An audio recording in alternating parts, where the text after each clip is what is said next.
Viewtiful Joe, a GameCube and PlayStation 2 game from 2003 featuring a chibi superhero and 2D beat-em-up action. In this video, we're going to answer if this retro game holds up today and if it's worth you dusting off your PS2 or GameCube for. We'll also look at some examples of modern games released since then that could be more easily accessible alternatives to play. Make sure to hit that like button and subscribe if you're into retro and modern video games. Viewtiful Joe is a side-scrolling beat-em-up video game released for both the Nintendo GameCube in 2003 and PlayStation 2 in 2004. One of the original Capcom 5 games created by Capcom that were originally intended to be Nintendo GameCube exclusives: Viewtiful Joe, the cancelled Dead Phoenix, Killer 7, PN03, the only actual GameCube exclusive, and finally Resident Evil 4. The Capcom 5 incident was quite bizarre. Capcom seemingly did not actually sign any type of exclusive deal with Nintendo. So, seeing PN03 fail with subpar reviews and low sales, and along with Viewtiful Joe's sales numbers being lower than expected, Capcom decided to port Viewtiful Joe, Killer 7, and Resident Evil 4 to PlayStation 2. Hideki Kamiya, the previous director of Resident Evil 2 and Devil May Cry, and later Okami, Bayonetta, and more, headed the game in Team Viewtiful, which later turned into Clover Studio starting with the PS2 port. But enough of the backstory, let's talk about this gem of a game. Viewtiful Joe stars Fred Durst, Joe, a regular guy who loves Captain Blue, a henshin superhero. Henshin translates from Japanese to English as transformation or transform, meaning to transform the body or equip.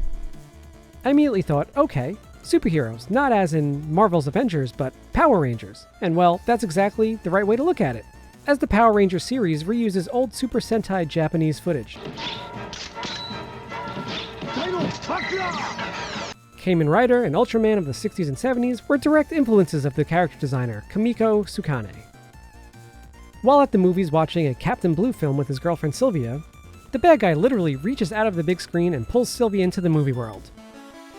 Six Machine, the good guy mech, grabs Joe and pulls him into the movie world as well, dropping major Last Action Hero vibes starring Arnold Schwarzenegger, a movie in which the main character goes into the film world and interacts with it as if it's real life, just like this game. Anyways, this entire game is chock full of film references. From film reels showing up on screen, to the actual episode names, to blatant Star Wars references. It's fun to find these Easter eggs. But I digress. After our brief intro, we're thrown into gameplay with a tutorial. Joe learns how to dodge via the skull and arrow icons, a major mechanic of the game in order to survive.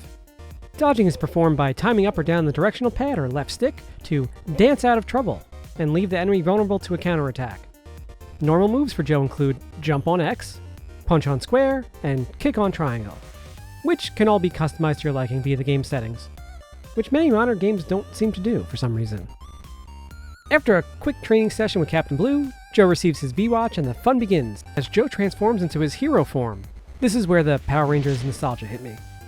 Joe can now double jump and use the power of VFX to slow, holding L1 to slow down time, dealing more damage, and a necessary tactic for dealing any damage to certain enemies. Continuing to be tested by Captain Blue, Joe eventually unlocks Mach Speed. By holding down R1, Joe now runs, jumps, and hits with lightning speed. Attacking an item long enough in this state, Joe literally bursts with fire, which adds to his attacks, and is a needed strategy against some bosses and puzzles. One final test with Captain Blue unlocks the power of Zoom. Yes, Zoom.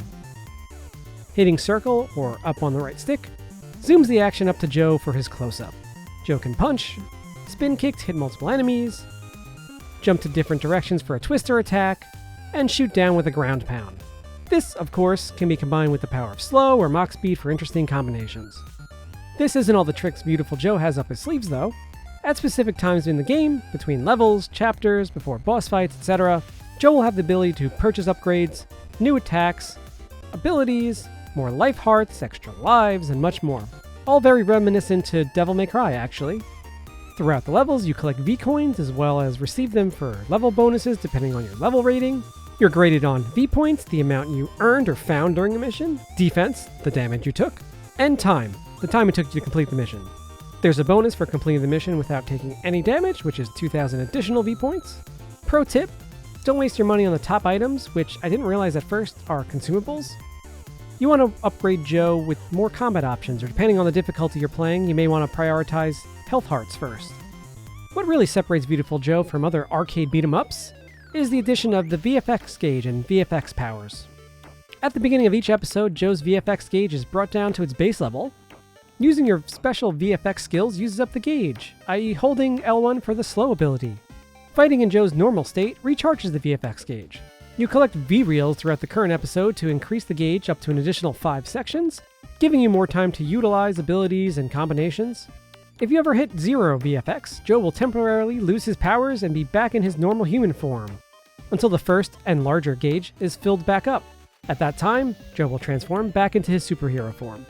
But you have to be careful. During this human form, Joe can no longer double jump, he can't use any VFX powers or special abilities, and both his attack power and defense are halved. Using the combination of all these skills, Viewtiful Joe truly is a blast to play. Levels include more than just destroy all enemies from point A to point B with a boss fight at the end. Platforming, puzzles, and even some light Metroidvania-esque backtracking is thrown at the player to mix up the gameplay, as the fighting does get a little bit monotonous at times. Since you do learn the best way to take down each enemy type, the challenge drops a bit.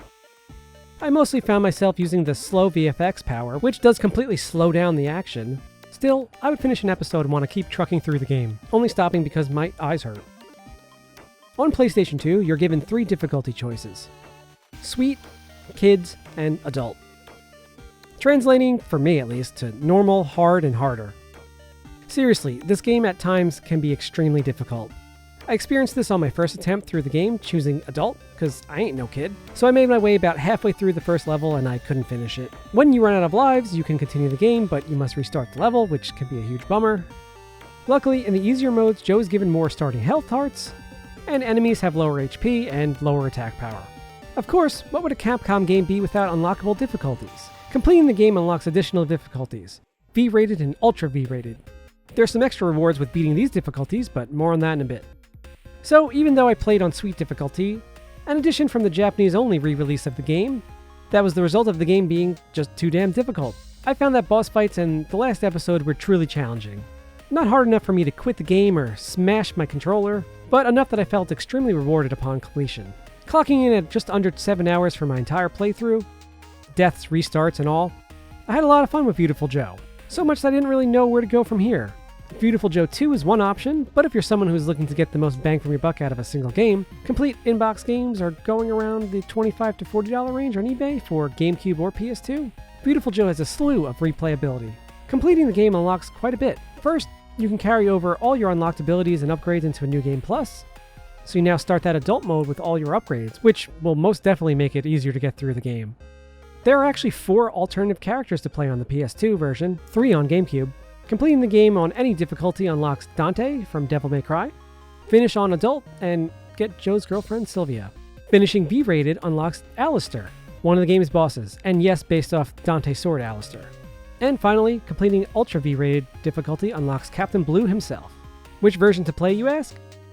The PS2 is probably the best way to play Viewtiful Joe. Yes, the GameCube will have smoother graphics, although playing these games on a widescreen HD TV probably renders this advantage useless at this point. But remember cheat codes? The PS2 has a cheat code that will unlock all of the characters by inputting it during the title screen, with no need to play through the game multiple times to unlock the additional characters and difficulties. Plus, Dante is a PS2 exclusive character. I say no-brainer for the PlayStation 2 version. Now, don't take these additional characters lightly. This isn't like games today where they would probably just be a $5 DLC for a simple skin. Each plays slightly differently, as well as the story cutscenes having alternate dialogue, although characters now speak in reverse, which is kind of weird. Dante carries around Alistair, and of course, Ebony and Ivory. His normal combos are now different and make the gameplay definitely easier, as having a range attack with his pistols is pretty overpowered. What's great is that Sylvia is swapped out for Trish, and references to Dante being a devil hunter are made throughout the story. When in human form, Dante retains a double jump, unlike Joe, although he loses his weapons. I played a few levels with Dante and definitely want to go back and play more. It really has me think of how amazing a 2D Metroidvania beat-em-up with Dante in the DMC universe would be amazing. Sylvia. Joe's girlfriend Sylvia plays similar to Joe, transforming into what looks like a superpowered cheerleader with pom-poms in superhero form. Sylvia is much faster than Joe. Her normal walk speed is nearly as fast as other characters' mock dashes. She jumps a bit higher, and her mock dash is so quick she nearly teleports around the level. Now, Sylvia's speed does come with a pretty large con. She takes twice as much damage as Joe or any other character, and when in her normal form, she takes 4 times as much damage. Alistair, the sword of Dante personified. Alistair carries a sword like Dante, probably Alistair. but his gameplay is very different, playing more like Dante from Devil May Cry. You spend the majority of your time in Alistair's human form. He does not automatically change back or even stay in his special form, known as his Devil Trigger form. While in Devil Trigger form, it's just like Joe's superhero form. You can use your VFX specials, and since Alistair now has wings in this form, he jumps higher than Joe, and after double jumping will actually float down slowly. A big disadvantage to Alistair is his VFX gauge, which is always draining, and drains even faster when you use abilities. You must transform in and out of Devil Trigger form with R2. Luckily, Alistair does keep his double jump in sword when in human form. Playing as Alistair really ups the difficulty, makes you keep one eye on the VFX gauge. Captain Blue. Captain Blue himself is the hardest character to unlock, needing to beat Ultra V-rated difficulty if playing without codes. In his normal form, Captain Blue is an old man similar to Joe gameplay-wise. In Viewtiful mode, he is Captain Blue with a super high single jump that reaches above other characters' double jumps. Pressing jump again causes Blue to hover in place forever. Holding the jump button at this point allows the use of left to right directions to float him across the screen. But these abilities come with a big price.